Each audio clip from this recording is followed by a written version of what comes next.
Hey, welcome back. We've got another Age of Empires 4 replay for you today. This time, the patch has gone through, so this is on the newest version of Age of Empires 4. A lot of bug fixes taken care of.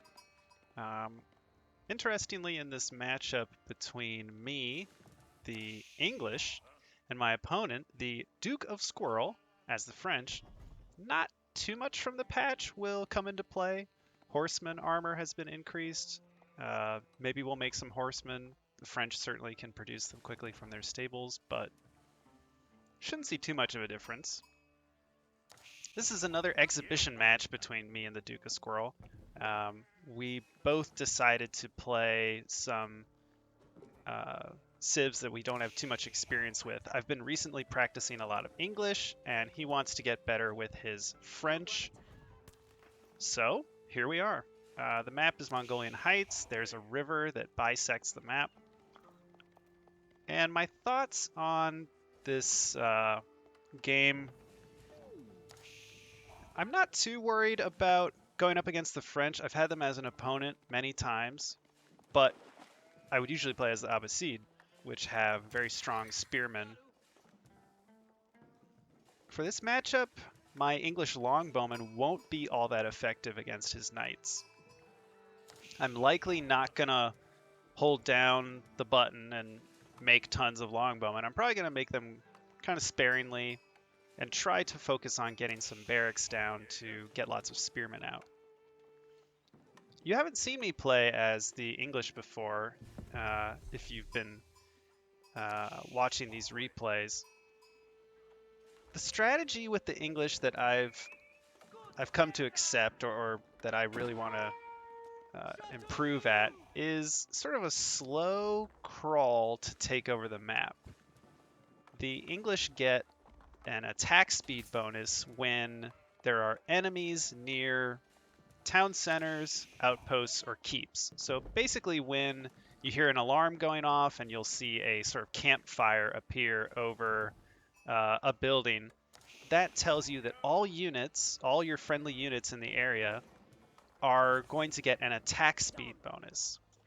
So the idea as the English is to slowly build outposts, keeps, and maybe a town center all across the map.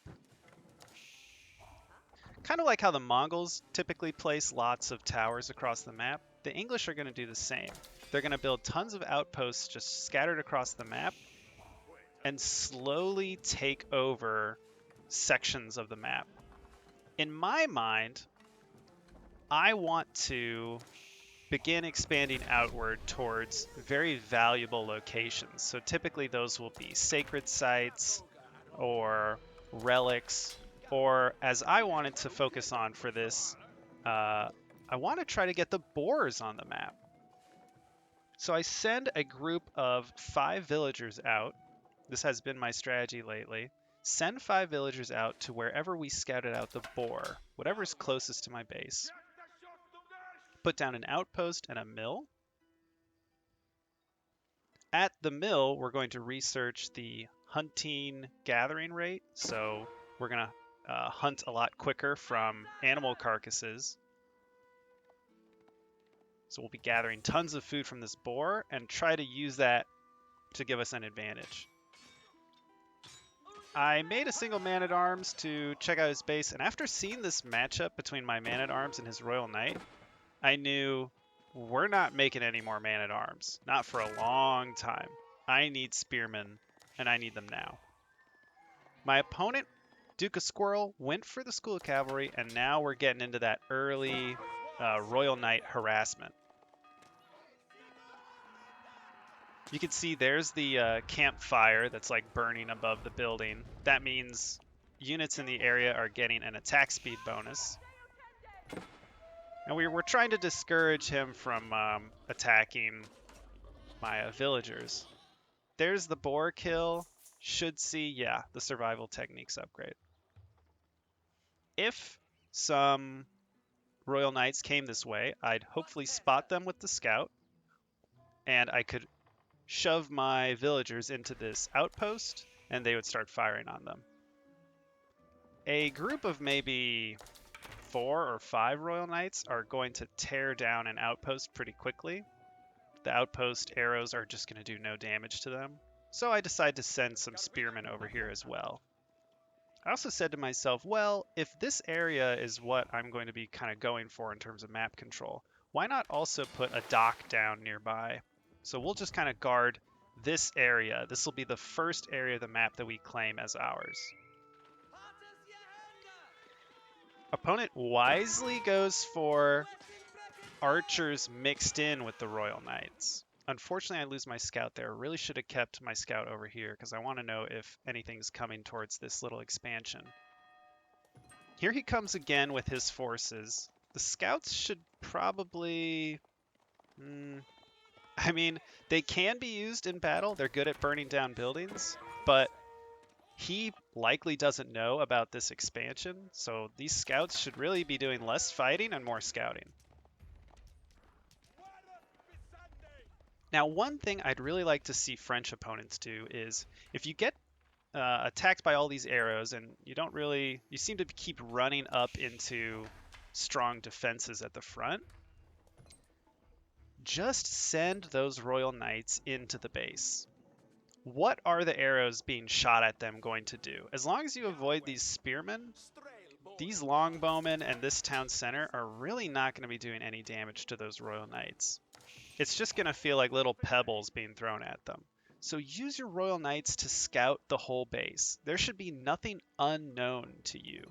If you are the French, you have these Royal Knights, and you're starting to harass.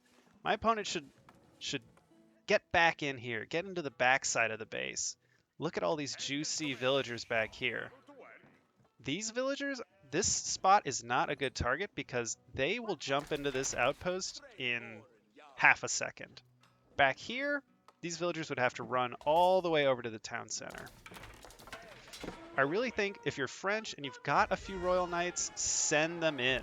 Use them to scout. Here I'm seeing a decent force. I'm going to rally my troops, try and defend. I'm also putting down a wall here to just kind of segment off a part of the map. This wall that I end up finishing here, it ultimately comes in it comes in use later on at such the right time. It's a perfect addition to the base. It'll be a while before it pays off, but you'll see this wall ends up being incredibly important. I'm seeing more attacks coming my way.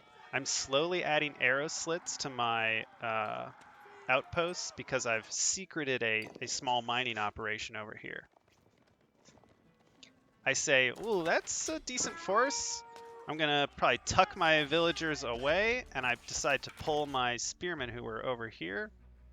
I decide, it looks like I'm gonna be getting pressure up here, so I send them out to do battle.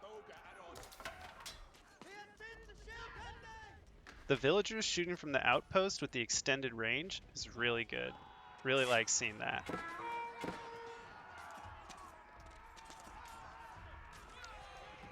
Some good kiting there, but now the archers are getting attacked. Really, these spearmen are they're really good against these knights. But he's starting to kind of kite with them. If he sent his archers forward, that'd be good.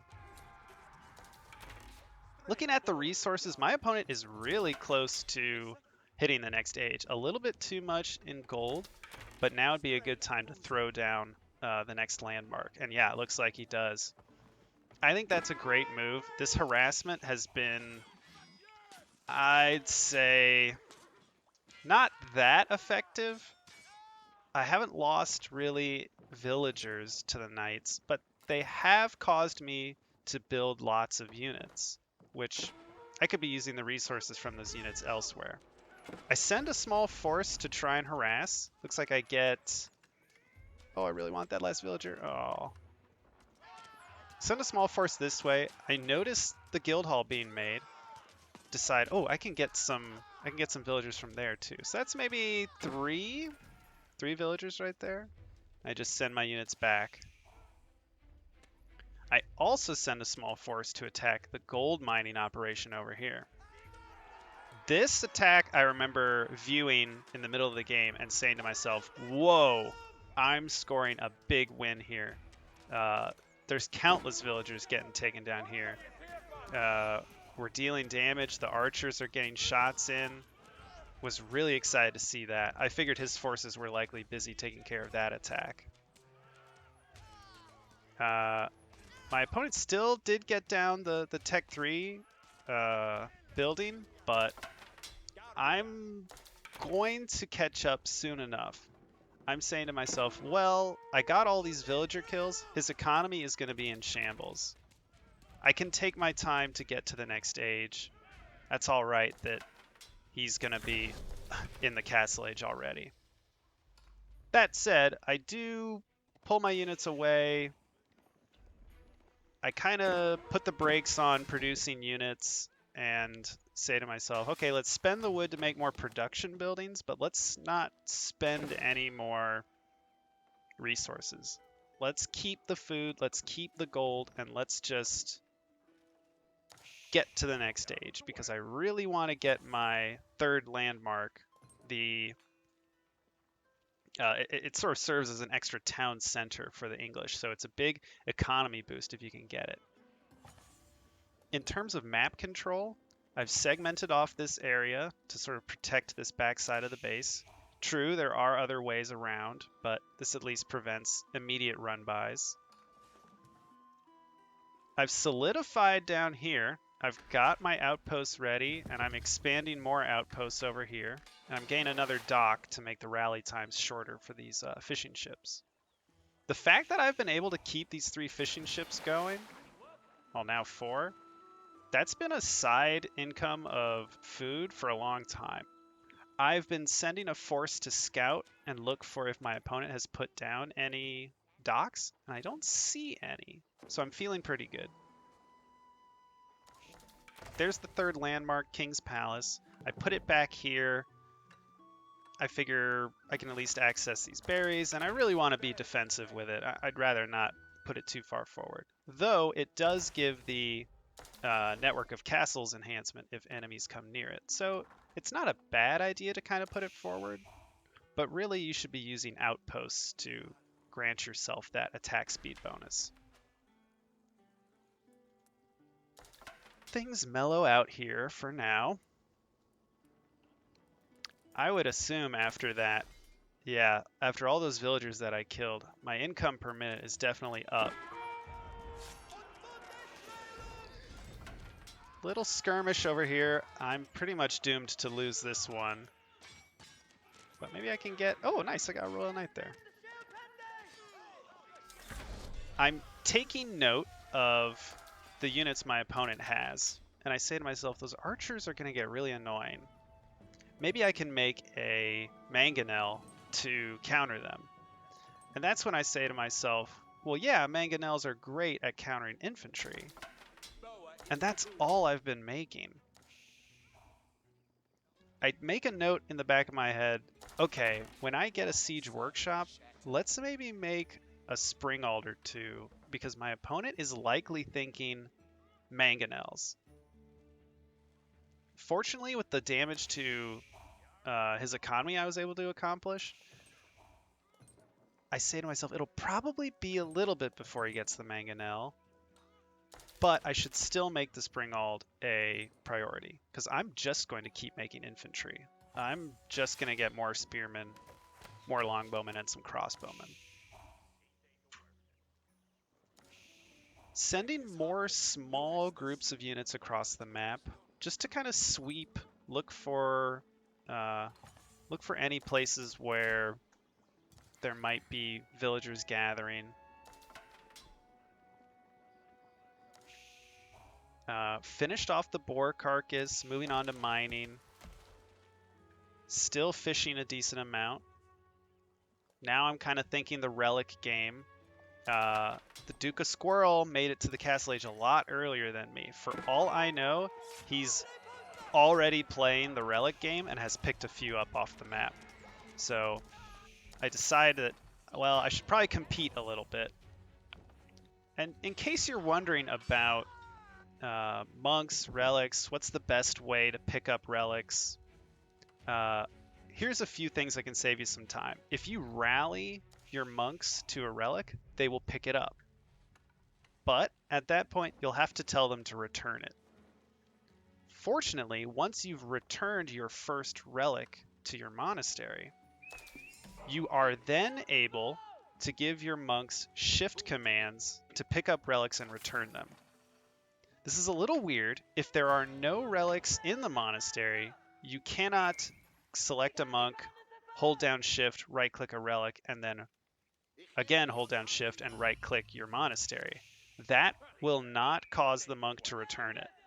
Only if there's a relic in the monastery can you give the command, the shift queued command, pick up relic, return to monastery. It's a weird interaction, but that's how it works. I make 2 scouts from my stables, hoping to get a little bit more vision, and I'm also putting them near small resource clusters to see if my opponent's going to expand out that way.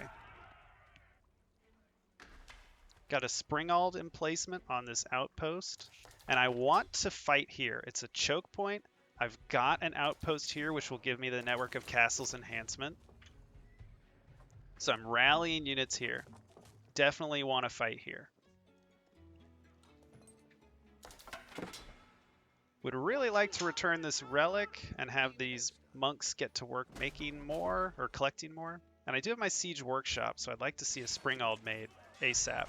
But the Duke of Squirrel's not going to let me take a breath. He comes forward with his units. I have to retreat. I go into the nearby outpost. As you can see, the knights are not bad about burning down these outposts. Yeah, I'd commit here. I'd commit here. That's not bad. You might as well. You can burn that down pretty quick. I'm sending more reinforcements. This group is not great for killing knights. The crossbows are good. The spearmen are good, but I really don't need these man-at-arms. I guess they're tanking a little bit of damage, but they're not too effective. Notice the outpost goes down, and my units no longer have the enhancement, the network of castles. So it's good if you can knock down an outpost and then take a fight. Not so good if you have to take a fight under an outpost, in terms of going up against the English. You definitely want to knock out whatever outpost or keep is generating the enhancement and then engage. So trebuchets can be good, mangonels can be good, something that knocks down a building quick, and then you can send in your army. A lot of battling going on here. It's not so much a strategic point. It is a choke point here, but there's plenty of other ways to cross the map. I mean, I'm doing it with small squadrons of units.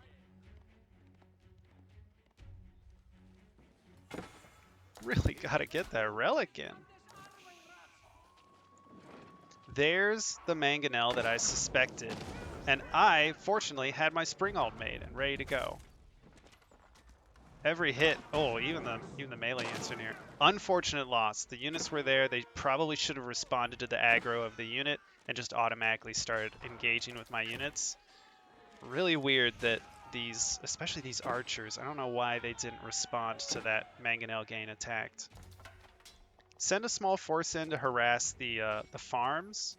It seemed to be pretty effective. I think I gave the command, kill these 2 knights and then circle around and attack from the backside. We'll see how that goes. Oh, another knight shows up. Oh, Lancer, very strong. Like I said, if you've got Lancers or Royal Knights, send them into the base to scout, to look for easy villager kills. Really thinking that I've been getting a lot of good villager kills in this game. Yep, and now I'm looking to strike this way. Let's see if my units find this villager. Okay, yeah, looking good. Of course, here come the knights to try and clean it up. Oof. I put a keep down. Like I said, keeps also provide the network of castles enhancement. And also, as the English, you can produce units from the keep. So I decided to produce some siege units from it to get them on the front lines quicker. Upgrades. Looks like I've got a few, but would like to see more. Still producing lots of villagers. I haven't really had any economic damage done to me so far. We're starting to turn in the relics. And at this point, we're getting near the end of the game, so I'm going to reveal the map, do a little bit of comparison. Whoa, the villager count is rough over here. It looks like my harassment was really what helped seal the deal here. 95 villagers for me, 46 for my opponent. I think maybe Castle Age would have liked to see another town center put down, but he was already on the defensive. It's hard to say. When you get some early losses, when you lose early villagers, it's hard to come back. That said, really smart move here. I loved this. The knights come in, they start killing villagers. I retreat whatever I can into the tower, and rather than going after the outpost, he just rides right by and starts to kill more villagers. Really happy I made this wall here. Though, if the knights went a little bit more forward, they would probably see that this was totally accessible. However, I like this attack, but if these knights, and they should move forward in a little bit, these knights eventually move to my wood line and score a lot of villager kills. I'm trying to set up over here. I figure this is a good line of attack. I make it through this outpost and then I'll start hitting some farms. Mangonel is still there, but at this point I've got 2 spring alts, figuring I'm going to be taking some Mangonel fire in the future. I should really be target firing the Mangonel at this point. And there's the knights attacking my villagers. I send a small force to try and clean these royal knights up, but they have so much health, so much armor. They could just hang out. They're untouchable. They practically one-shot these villagers. So this was a really good move. I think if the game were played again, I think the Duke of Squirrel would have gone for more of these run-bys, just looking for valuable targets. Building a ram, I have a small force move forward, and I find these 2 trebuchets, burn them really quick, and then move on to the farmlands. With the knights cleaned up, the game mostly comes to a close. I'm starting to take the sacred sites, walled this one off in the hopes that it could give me a victory condition, but the siege is already beginning. This battering ram's going to move in a second. I think it was a good match, but some early harassment really gave me an advantage. There were maybe 7 villager kills at this gold mining camp early on when I sent a small attack in. Some kills over here at the wood line. Some kills over here at the farmlands. I think French opponents in general, I'd love to see more Royal Knights just being sent to the back of the opponent's base. Just look for what's back there. Being on the attack gives you not only the ability to do damage to your opponent, but it also lets you scout out what they have. So I'd really think more French players should send those Royal Knights all the way back. Nothing should be unknown to them. Other than that, was really happy the Duke of Squirrel was willing to do the exhibition match, and I think we're both going to be trying out some new civilizations going forward. Maybe some more English, some more French. I'll continue to play Abbasid, and I hope he keeps playing Mongol. I'd love to see his success with that civilization. But yeah, thanks for tuning in, and catch you next time.